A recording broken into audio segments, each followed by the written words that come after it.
أعوذ بالله من الشيطان الرجيم بسم الله الرحمن الرحيم اللهم صل على سيدنا ونبينا وشفينا وحبيبنا ومولانا محمد بسم الله الرحمن الرحيم সূরা তাকাসুর আয়াত ৮। এটা একটা মাক্কি সূরা। এখানে বেশ কয়েকটা আয়াত আছে।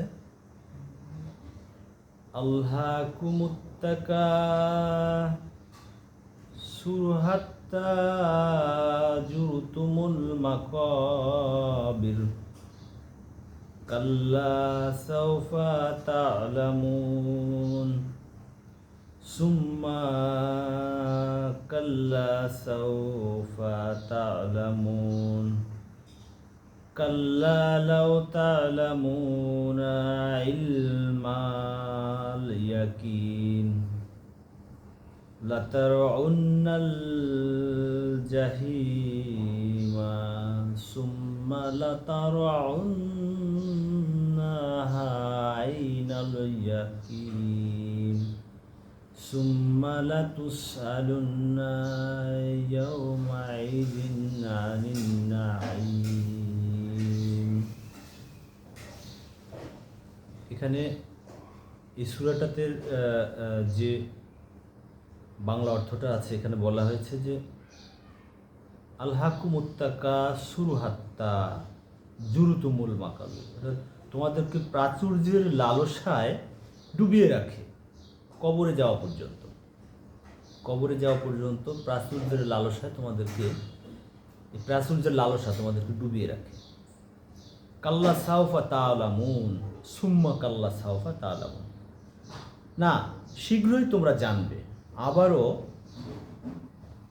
আবারও বলছি, শীঘ্রই তোমরা অবগত হতে পারবে। ৫ নম্বর আয়াতে বলছে কাল্লা লাউ তা'লামুনা ইলমাল ইয়াকিন, অর্থাৎ কখনোই না, যদি তোমরা নিশ্চিত জানতে।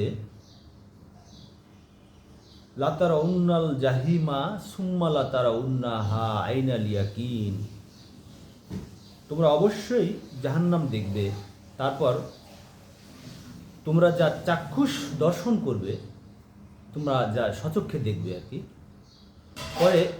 পরে সেদিন তোমরা অবশ্যই আমার দেয়া নেয়ামত সম্পর্কে জিজ্ঞাসিত হবে। সুম্মা কি বলছে এটা, সুম্মা লাতুসআলুন্না ইয়াওমাইযিন আনিন নাঈম, তোমরা সেদিন তোমরা অবশ্যই আমার দেয়া নেয়ামত সম্পর্কে জিজ্ঞাসিত হবে। আল্লাহু আকবার, আল্লাহু আকবার। এরপরে কোরআন শরীফের শেষের দিকে আরেকটা সূরা আসর। এটা একটা মক্কি সূরা, মানে মক্কায় অবতীর্ণ হয়েছে। নবী করিম সাল্লাল্লাহু আলাইহি ওয়াসাল্লামের উপরে আল্লাহ সুবহানাহু ওয়া তাআলা এই সূরাটা জিবরাইল আলাইহিস সালামের মাধ্যমে মক্কায় অবতীর্ণ করেছেন। এখানে বলা হয়েছে আল আসর ইন্নাল ইনসানা লাফি খুসর। এখানে মাত্র 3টা আয়াত আছে। এখানে 3টা আয়াতের সূরা, ছোট্ট সূরা। আল আসর ইন্নাল ইনসানা লাফি খুসর ইল্লাল্লাযীনা আমানু ওয়া আমিলুস সলিহাতি ওয়া তাওয়াসাউ বিল হাক্কি ওয়া তাওয়াসাউ বিস সবর। অর্থাৎ এখানে বলা হয়েছে যে অল আসর, কালের শপথ, একটা সময়ের শপথ করে বলা হয়েছে যে অল আসর ইন্নাল ইনসানা লাফি খুসর, মানুষ অবশ্যই ক্ষতির মধ্যে নিমজ্জিত আছে। ওই সকল মানুষ ব্যতীত। কোন মানুষ ব্যতীত? ইল্লাল্লাযীনা আমানু ওয়া আমিলুস সলিহাতি ওয়া তাওয়াসাউ বিল হাক্কি ওয়া তাওয়াসাউ বিস সবর, ওই সকল লোক ব্যতীত যারা ঈমান আনয়ন করছে। অর্থাৎ পুরো কথাটা যদি বলি তাহলে এখানে বলা হয়েছে যে কালের শপথ, অবশ্যই মানুষ ক্ষতির মধ্যে নিমজ্জিত রয়েছে ওই সকল মানুষ ব্যতীত যারা ঈমান আনয়ন করছে। অর্থাৎ যারা ঈমান আনছে তারা ব্যতীত অন্য সকল মানুষগুলো ক্ষতির মধ্যে রয়েছে। এই কথাটা কালের শপথ নিয়ে বলা হয়েছে এই সূরার মধ্যে, সূরা আসর। এরপরে সূরা হুমাজা, এটা মাক্কি সূরা, সূরা হুমাজা। এখানে এই সূরাটাতে আয়াত আছে 9টা।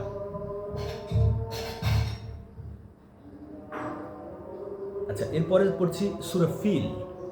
সূরা ফিলটা হচ্ছে মাক্কি সূরা, 5টা আয়াত আছে, একটা রুকু আছে। আলাম তারা কাইফা ফাআলা রাব্বুকা আলাম তারা কাইফা ফাআলা রাব্বুকা বিআসহাবিল